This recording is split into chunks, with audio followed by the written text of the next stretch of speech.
here we are, another week closer to the draft. I saw you do NBC Sports Boston too. Phil Perry has come out with his top players in the draft. He likes Big Drake board. Maye better than any other quarterback in the draft.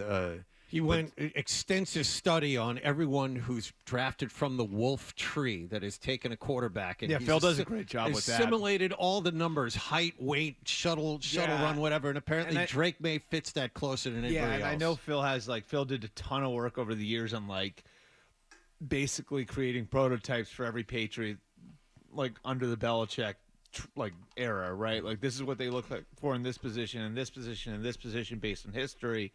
And I guess he did the same thing looking back at the Packers. Yes. And so it looks like Drake May kind of fits into that box. But he also likes Drake May himself. But Cerrone Battle was on with Felger and Jim yesterday, and he lives in the Carolinas, and he was saying... So does he live there and comes up then? Is that what it is? Or I think he sometimes does it from his house, and sometimes he comes up. I've met him before. Okay, so. I have too. I didn't know. I thought he used to live down there. No, he still lives down there. Oh, he still lives down there. Okay. He lives down there. Okay. So he said he was saying he lives down there, and he knows. I've heard of Drake May.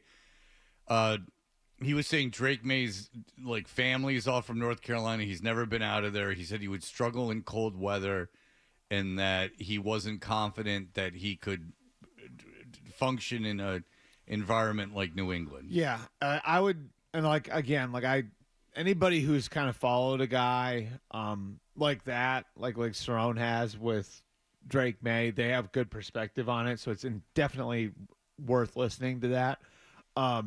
The more I've sort of dug through this with different scouts and everything else, there's this thing that I think Drake May is the victim of, that Caleb Williams is the victim of, that Marvin Harrison's the victim of, that it's when these guys, and teams have admitted to me that this happens with them too, is when you've been looking at a guy for so long and a guy's been talked about for so long in a certain context, you run out of nice things to say about him, and then it becomes time to start tearing him down, And I think that this happens with draft prospects a lot. Like when there's a guy who, put it this way, when we get to this part of the calendar, the guy who's who's usually under the most scrutiny, who's under attack a little bit, is the guy who we've been talking about for a year. Whereas when there's a guy who maybe just came up during the college season and just burst onto the scene, now all of a sudden you're still building him up. You're not tearing him down yet. Well, that's JJ McCarthy at this point. And you hear rumors about people trading up to 5 or 4, or the Patriots taking calls at 3. I mean,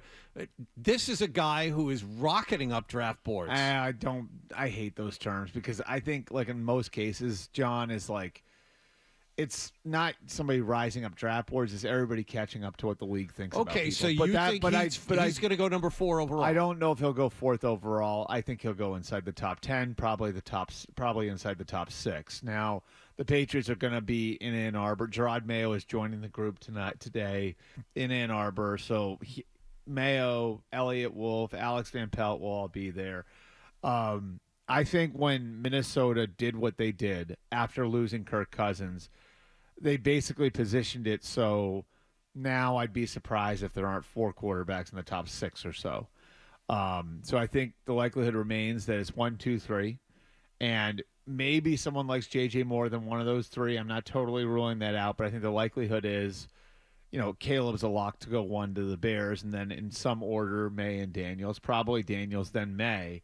And then I think what winds up happening next is there's at least a perception growing out there that you have to get in front of the Giants to get the 4th quarterback. So the Giants are sitting there at 6. Is this smoke from the Giants? Are they doing all this work? Their assistant GM, Brandon Brown, is going to be in Ann Arbor today. They had their GM, Joe Shane, in L.A. at Caleb Williams Pro Day. JJ McCarthy and Drake May have already been to the Giants facility for 30 visits.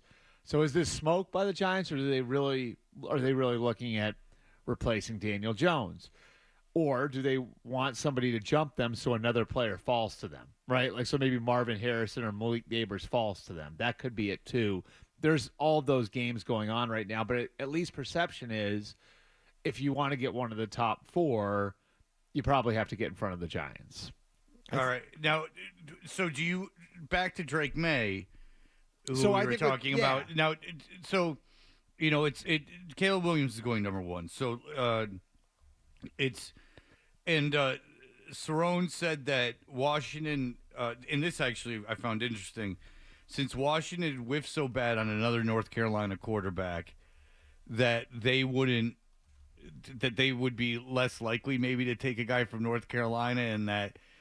Or a guy who didn't play against elite competition, not like North Carolina played bad competition, but what are your thoughts on that? Yeah, I hate the thing where you pigeonhole guys to schools because, like, do you guys remember that the coach Jeff Tedford used to coach at Cal? No. Okay, so there was this stigma around Jeff Tedford quarterbacks where it was like they have weird mechanics and the system's like different, and so Joey Harrington was one of them. Achilles Smith was one of them. Okay. Trent Dilfer was one of them. And it was like, do not draft a Jeff Tedford quarterback, right? It sounds kind of like they had a point. And then it was Aaron Rodgers just showed up. Yeah. Right. Like, okay, so Ohio State, like Dwayne Haskins, Justin Fields, do not draft an Ohio State quarterback.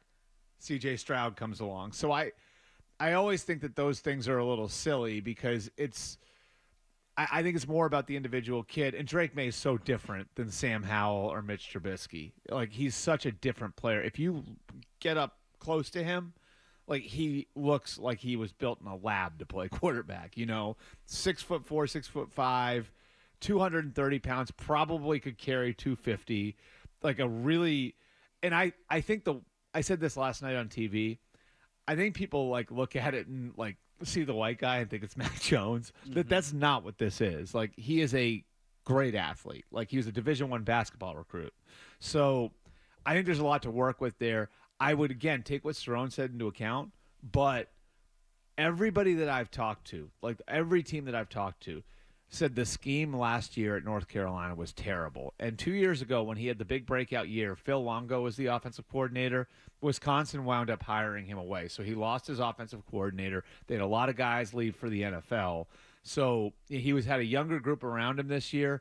And apparently, again, like, I'm not a coach or a scout, but the guys who look at this stuff for a living have told me the scheme at North Carolina last year was dreadful. And Drake May was fighting through a lot in his third year there, second year start.